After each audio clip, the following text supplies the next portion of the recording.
What's good, fight fans? Welcome back to another episode of Combat and Kicker. You already know it's your host, Bando. We back at it to review UFC 324. Pretty damn good Paramount card, so let's get into it. Let's waste no time. Let's smoke.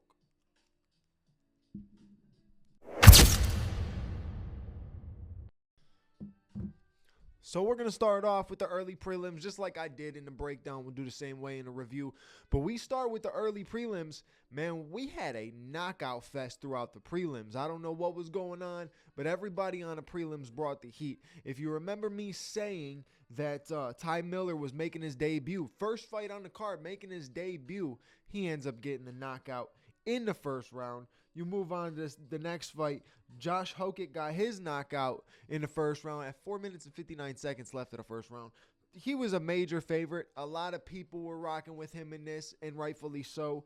Got the dub. Crazy knockout. Then you move on. You got Alex Perez getting Charles Johnson. That one I didn't expect. I actually had Charles Johnson in that fight. I thought Charles Johnson was going to be able to go in there, you know, not beat up on Alex Perez, but some way, some shape or form, get past him, make a statement. Got slept. Really didn't get slept, but got really badly wobbled where the fight definitely had to be stopped. And then you had Nikita Krylov getting his win over Modestas Bukauskas. Kind of a stale fight, kind of a slightly boring fight, but he brought that heat right at the end. Well-needed win for him. I mentioned that in the breakdown. Nikita Krylov desperately needed a win. And not only needing a win, but needing a win in that form, he definitely needed that. He needed that. Then you move on to the fight where everybody expected a KO. I expected a KO. Majority of fight fans expected a KO from this fight. Atiba Gaethje going up against Andre Puliaev. Really had an expectation. Sometimes you go in with the expectation that these guys are going to go outperform, get a first-round knockout. You got them on the parlay and stuff like that. You kind of expect it. You got a feeling it's going to happen. But Atiba Gaethje, he went out there. He was swinging heavy shots, the same shots that are known to finish the other fighters he has fought. He was swinging the same shots. Unfortunately, the biggest problem with it was he wasn't landing as clean as he possibly could. And when he was landing clean, Puliaev was hanging in there. So you can't say nothing bad about it. The guy finally got his 15 minutes. So he kind of worked through that whole aspect. He's never been past the second round. So well needed in anybody's career. But we'll see how, you know how the UFC is. I watched Dana White's press conference, and I'm going to do a video on it actually after this. And, you know, like he gives no props where props are due. Like, finally, a guy who is known to get the first-round knockout. He didn't get the first-round knockout for you, Dana, so your butt hurt. Sick about it.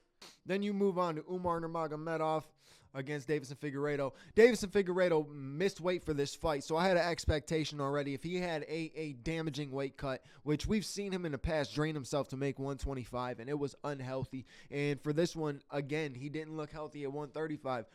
So I 100% had a feeling that Umar was going to get the W. Not only that, you know what's wild to me? How Deiveson Figueiredo can't make weight at 135. So obviously he's pretty big. You put him in there with Umar, and Umar looks like a freaking lightweight next to him. It's crazy wild. But the fight went pretty much how I expected it. Umar was going to work a little bit on the feet, work some grappling, put him in some positions, land a couple shots. Nothing crazy, nothing major. Deiveson Figueiredo had a moment. He had a moment where he was like, you know, he had something going, but not enough. But the thing with Figgy is he's not washed or anything like that. I just think he fills himself out when he's not fighting, which I feel like any fighter that does that, you're putting yourself through so much more stress on the back end when you come back. It's almost not worth it. So he's got that issue. If he would just stay and maintain his weight, I think he'd be a lot healthier of a fighter. I also think when he does fight a guy who takes him down, who wrestles, who mixes up the game a little bit, he freezes on what he's best at. And what he's best at is pressuring, pushing guys off to the be on her back foot, throwing heavy shots, throwing a lot of combination shots, right? But once he knows that the takedown is relevant, he gets weary of fighting the way he's supposed to, fighting the way that he's best at fighting. So Umar got the win, decision win over Figgy. Then we finally get into the main card. You got Arnold Allen versus Jean Silva. Fantastic fight. It was a very exciting fight. No points of lackluster at all. No points of stalling, anything like that. It was back and forth. You know, I thought the fight could have went either way.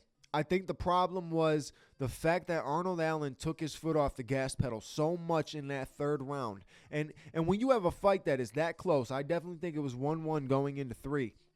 You have a fight that close and you take your foot off the gas in the last round, allow a guy like Jean Silva, who was not really finding his shots, he wasn't really finding his shots or finding his groove until that third round, and he started unleashing some stuff. I mean, he was landing some damaging shots. Arnold Allen's just a tough SOB, but he was standing in there taking these shots, but Arnold wasn't sending anything back, and that's the problem. When you have a fight that's close, you cannot take a round off. There is no round to take off. You are in the third round. This is it. You got to fight your ass off.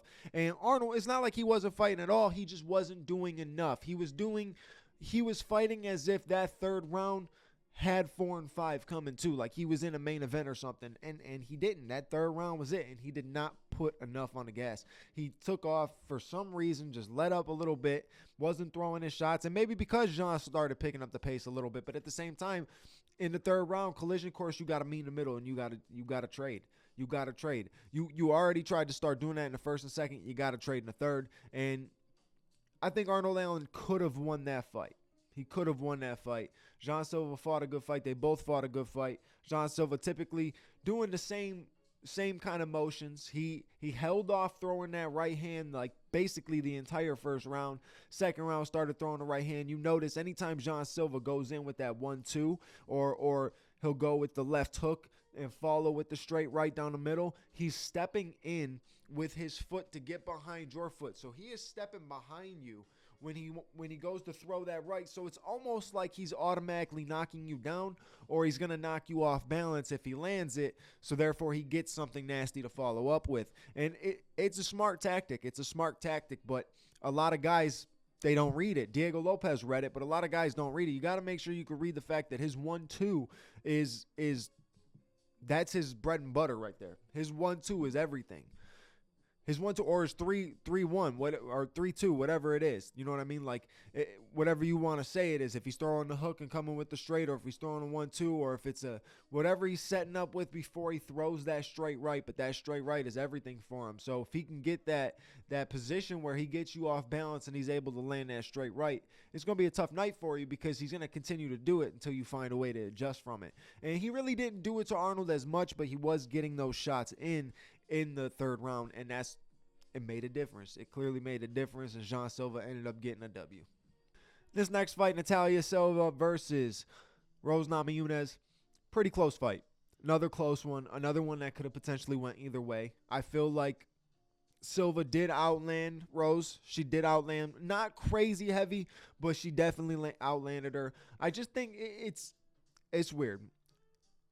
Rose, at the position that she's in, right? Rose has to do more than just enough to get a decision win.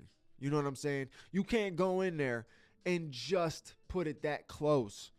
You know what I'm saying? You have to go in there and you have to do something that's so more like you. She had one takedown out of what was it, 5 attempts? Let me see.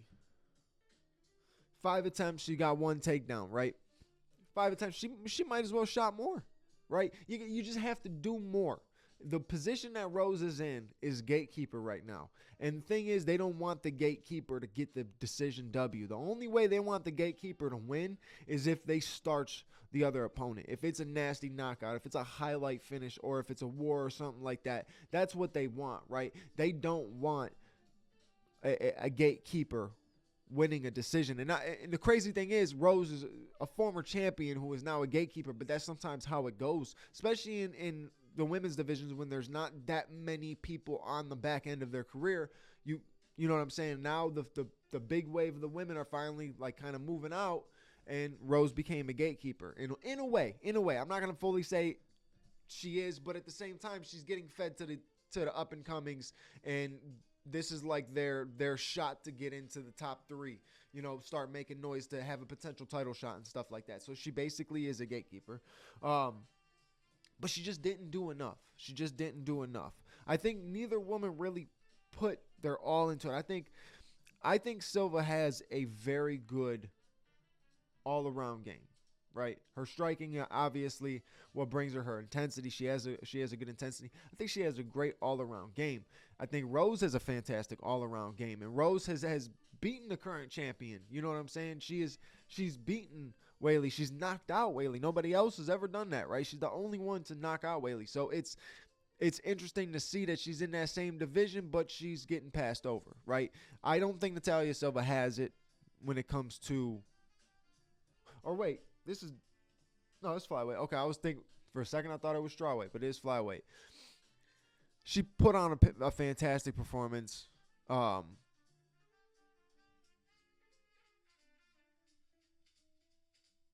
tweaking. See, I am tweaking. This was a flyweight matchup, not a strawweight matchup. I'm thinking Rose is strawweight, and I'm over here thinking about Weili. We're talking about Valentina. So now, Natalia Silva going up against Valentina, you got to bring more. That's for damn sure. Both of these women would have to bring more if you're going up against somebody like Valentina, who's as well-rounded as she is, and she's explosive and stuff like that. You have to have just a little bit more. I don't think Natalia Silva's going to be able to go in there and, one, handle the wrestling skill set of Valentina, and not only that, she's not going to be able to handle the speed of her striking. I would, in my opinion. But she also went in there and outboxed Alexa Grasso, which I was not expecting to even happen or come close to. I didn't think anybody could really fully outbox Alexa Grasso in that division, and Silva did. So it was a great win. She needed the win, right? Even though it was close, she needed it. That's a major win on a career. Having a name like that is a great win on a career. No matter how you get it, when people go back and look in the record books, they see a former champion on your way up. That's exactly what you need. So Natalia Silva got the decision win. Man, I sounded like a casual in that breakdown. Kids, what's going on? I'm rusty or something. Sounded like a casual out here thinking we talking strawweight when we talking flyweight, but then I thought we was talking strawweight, but then I talk. What the fuck? All over the place sometimes, kids. Moving on. Waldo Cortez Acosta, Derek Lewis. I don't know what Derek Lewis was doing. I don't know what he was doing. He just didn't look like he was there. Didn't look like he was trying to even throw heavy shots. Didn't look like he was trying to close the distance, do anything that Derek Lewis normally does. He looked like he was just kind of sitting there, almost being patient, hoping he can get some sort of counter strike to land. But definitely wasn't the best outing for Derek Lewis. Was not the best version of Derek Lewis I've ever seen. Not even the best version of Waldo Cortez Acosta, but good W. Definitely a needed W. I mean, Derek Lewis kind of sort of slipped into the ground, but when he fell to the ground and it pushed into that whole sequence on the ground where he got the finish, it started with a slipping away, but he was still getting beat. And I think Derek Lewis is one of those guys where he can come back. Obviously, we saw that with that win against Volkov back in the day when he came back in the last 30 seconds of the fight. Like, he can come back because a man with that type of power can definitely finish you at any given moment with one shot. But the thing about it was he was defeated just full-fledged. Every which way he was defeated in this fight. He just wasn't himself. He was not throwing the way he throws. He was not, I don't know. For the way he was talking in the build-up, for the way they were both talking in the build-up, lackluster, but Waldo Cortez Acosta got the finish. He called it. He said he was going to get the finish. He said he was going to beat Derek Lewis that way, so good W for him. It's weird because Derek Lewis will get a young up-and-comer and he'll knock him out clean cut in the first round. Then he'll get another up-and-comer and they'll beat his ass. Then he'll knock the next one out. Then they'll beat his ass again. Then knock him out. Then beat his ass again. I don't get Derek Lewis sometimes, but He is that type of dude who, if you get punched by him, it doesn't matter who you are going to sleep. And he's a dangerous fighter against anybody. He just didn't look like he was fully there on Saturday. That's my best way of describing that. Sean O'Malley, Song Yadong. Good fight. We obviously knew it was mainly going to be a stand-up fight. I thought I was going to see a little bit more wrestling from Song Yadong. Definitely seeing his training camp seemed like they were really, really pushing the wrestling aspect. But Sean's a difficult guy to close the distance with and to find your range with. Sean's good at picking you from the outside, and that's exactly what he was doing. He was throwing some good kicks. He was throwing some good punches. Not as many kicks as I'm used to seeing Sean throw. Definitely was sticking with the hands and looking for, just kind of looking for his signature type of shots.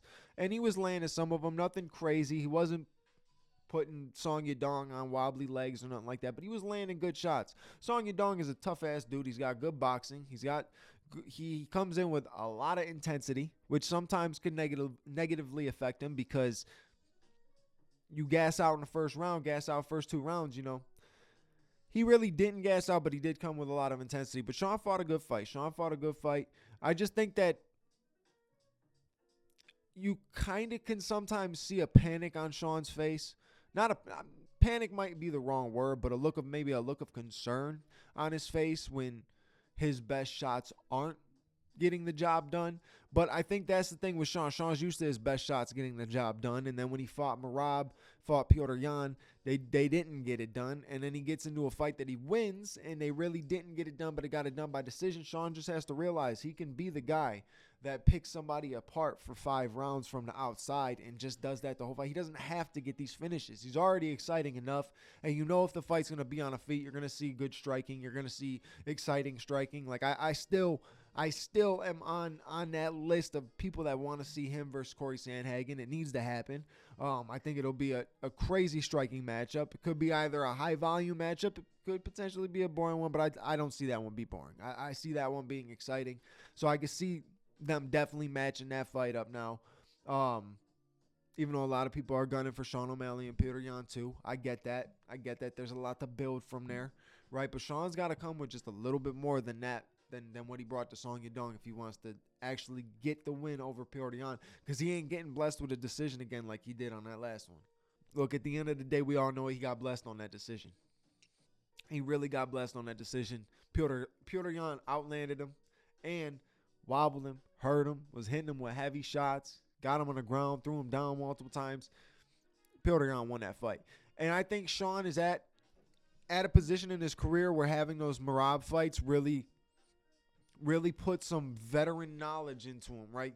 Sometimes you need to take losses, like humbling losses like those, right? Where almost it could be a soul-snatching loss for some people, but Sean shows it's not a soul-snatching loss for him. He came back, no problem, still working and everything like that, and it was a great win against Song Yadong, great win, but he's going to have to bring more than what he brought to Song Yadong against Petr Yan if he wants to be able to get the win and get his title back.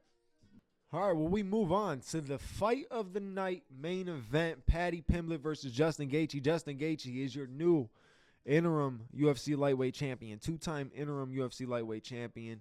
Good fight. It's a really tough call with this, right? Really, really tough call with this, if you think about it. You see somebody get eye poked, and I'm not blaming the eye pokes for the reason that Paddy lost, right? But you see somebody get eye poked, and you kind of sit back and you're like, damn, how much did that take away from what Paddy could have done? I think Paddy was slightly outgunned in this fight regardless, right? I think he was outgunned in this fight. You had a more powerful Justin Gaethje. Justin was going in that fight to take his head off. And the reason I say Paddy was outgunned is because Paddy came into the fight with the same game plan that Justin had. You cannot come into a Justin Gaethje fight with Justin Gaethje's game plan.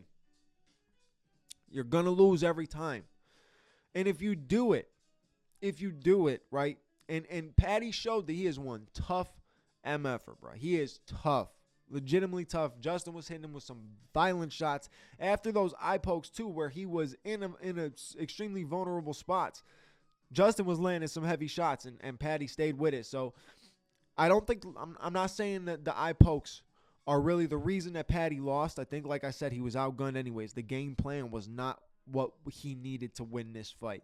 If you wanted to do that for the first 2 rounds, you wanted to come out, you wanted to try to out Gaethje Justin Gaethje. Cool, you can do that, right? But you have to realize the adjustments got to be made. You're not going to be able to do that the entire fight, right? Paddy was landing good shots too. The uppercut was there. He was landing a beautiful uppercut. Still kept his chin wide up in the air. I can't believe there was no adjustment made for that. Chin wide up in the air, taking a lot of shots. But he was landing good uppercuts. He was landing good right hands. He was landing good. He was just connecting well. He was connecting well. I think if he would have kicked to the body a little bit more body kicks, a little bit more work to the body, those knees that he was shooting to the head, he should have shot to the body a little bit more. I think he might have been able to wear Justin down a little bit. And this is where the game plan would need to change. After 1 and 2, you need to come out in that 3rd round and make the adjustment for a takedown, for some sort of mix-up. You cannot continue to try to battle in a scrap, in a war with Justin Gaethje and continuously put your back to the octagon. If you snap back to Justin Gaethje versus Edson Barboza was backing up towards the cage, and he was circling to Justin Gaethje's right. Justin threw that lunging right hand and slept him, right? And I kept picturing that. I kept envisioning that happening last night. I really thought it was going to happen with the way that Paddy was moving. The adjustment that would have been the most important to make, besides the, trying to switch up the game plan and take him down and level change, keep your back off the cage. Keep your back off the cage. I was so confused on why he continuously kept doing it, because every time he did it, Justin had most success. Justin would either rock him off balance, end up putting him in a tough position, whatever the case may be. I don't know what Paddy's game plan fully was prior. Going into this fight, I don't know what he was planning on doing. But if this was what he was planning on doing, you cannot out Gaethje Justin Gaethje. You have to be a fighter like a Dustin Poirier, a Max Holloway, somebody who is on that level of somebody who will sit in the pocket and trade and go to war with no problem, who's got a crazy chin. Paddy's got a crazy chin. The only thing that Paddy is not is the scrappiest of scrappy fighters like a Justin Gaethje. He's not the BMF style fighter, right? He might, who knows, that might be the route he goes, but he's not, because he doesn't have that one-punch sparking KO power. Justin Gaethje can hit you with an overhand right and send you to the shadow realm. Paddy Pimblett, he doesn't have that. Paddy has good hands. Paddy has good jiu-jitsu, and he should have worked his jiu-jitsu a little bit more if he could in this fight. But unfortunately, he couldn't. And Justin Gaethje is the new interim UFC lightweight champion. And all I'm going to say is this, right? After seeing, you're only as good as your last performance. After seeing Ilya's last performances, compared to these two last performances of Paddy and Justin, Justin can't go in there fighting like that against Ilya. That's one. And Paddy would have most definitely have been sleeping if he fought Ilya that night. And look, man, Ilya knocked out my favorite fighter. I should have a vendetta against him. I should hate the dude, right? I can't tell you how long I hated Chris Weidman. I hated Chris Weidman. I'm talking a whole decade of just absolute hate. I couldn't stand him. Why? Why you had to do it, brother? But I got over it. And I learned to cope with it, right? I learned to accept it the same way I'm accepting the fact that Ilya sent Charles to the shadow realm could very potentially be the same thing he does to Justin, and would have been the thing he did to Paddy. I get Paddy looked tough last night. Hella good chin. But we have seen that hella good chin and Ilya Tapouria's right hand, it ends up being Ilya's right hand almost every time. But great night of fights. Paramount did well. I like their overall, they're just the overall thing that they set up. It was good. The whole thing was pretty good. The only thing that I noticed, right, is you're giving us the main card at 9 o'clock. And we didn't get the first fight until like 9:35, 9:40-ish maybe, right? It took a minute after walkouts, everything like that, having showing us the panel and stuff like that. So you almost made it a 10 o'clock card. Like, it was basically 1 in the morning when the fights were over, right? You have the last 3 fights go to decision. That's what's going to happen. I'll tell you what, it was a good card, but that main card did need it needed Amanda Nunes and Kayla Harrison. I feel like that was a big ticket for this entire card. That was a huge ticket, and I really feel like they needed that. And not having that didn't cost them. It didn't cost them, but it would have just made this card even better. But to open the year off with that, I'm happy with it. I'm happy with it. You got already a fight of the year contender right off rip, right? John Silva and Arnold Allen was a fantastic fight. Right, you got some sick knockouts in the early prelims. You had some, good performances. Nothing crazy, but good performances throughout the card. Pretty good night. Pretty good night of fights. And then this upcoming weekend, we got Volk versus Diego Lopez. The second time around. Honestly, I might be rocking with Diego Lopez. I don't know yet.